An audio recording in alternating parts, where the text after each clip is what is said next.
Leur mot d'ordre, la préférence nationale, en clair, les Français d'abord.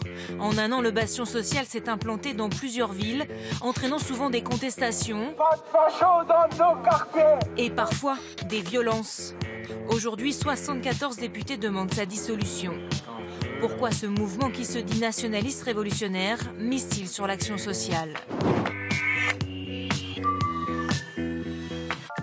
Après plusieurs semaines de négociations, le bastion social de Lyon a accepté de nous ouvrir les portes de son local, installé dans le Vieux-Lyon.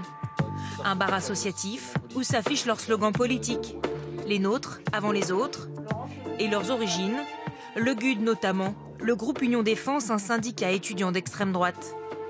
Ici, c'est aussi un visage social que l'on veut montrer. Sur cette étagère des pâtes et des conserves, ces militants font des maraudes pour venir en aide aux sans-abri. Français donc. Dans celui-là et dans celui-là. Tiens. Nous sommes autorisés à les suivre. 2 heures à arpenter le centre-ville, une petite dizaine de colis sous le bras. Bonjour. Est-ce que vous parlez politique en fait ? Non, pas trop. Non. On parle de choses de la vie de tous les jours. Ouais. On n'oblige personne à prendre sa carte chez nous. Mais évidemment, au final, les gens s'attachent à notre mouvement, oui, forcément. Il y a quand même une démarche politique là ce soir. Ah oui, bien sûr. De toute façon, toute l'action, tout est politique. Surprise, ce soir-là, le groupe distribue des sacs à 5 personnes, dont cet homme qui n'est pas français. I'm from Lettonie. Et un socle civilisationnel pour tous les Européens. Ça ne nous dérange pas. Ce qui nous dérange, c'est les extra-européens qui viennent et qui quittent leur terre. Ça, par contre, ça nous dérange. Si ce monsieur avait été maghrébin ou camerounais ou... Ça, si la personne nous demande de la nourriture, on va pas lui dire non, c'est pas possible. On va lui donner de la nourriture. Mais sur le long terme, c'est les Français que nous allons aider. Le mouvement s'est implanté dans 6 villes en France. Mais pour l'instant, il fait moins parler de lui pour ses œuvres sociales que pour les condamnations de certains de ses membres. Ces derniers mois, à Strasbourg et à Marseille, plusieurs militants ont été condamnés à des peines de prison pour violence. Les chefs du mouvement, installés à Strasbourg, justifient ces violences par la légitime défense. Toutes les histoires, c'est...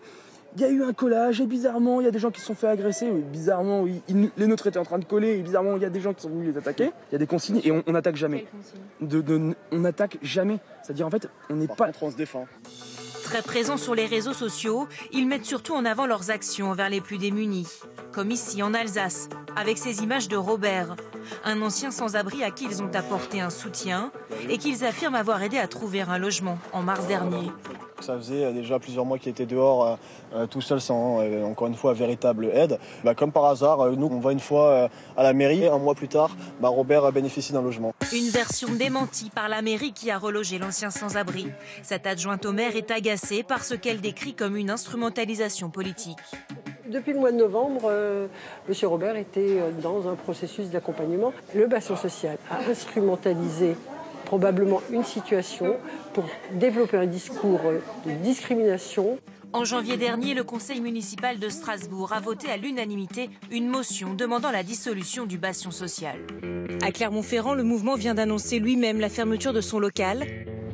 Vendredi, 3 de ses militants ont été condamnés pour violences commises en réunion. Ils ont 10 jours pour faire appel.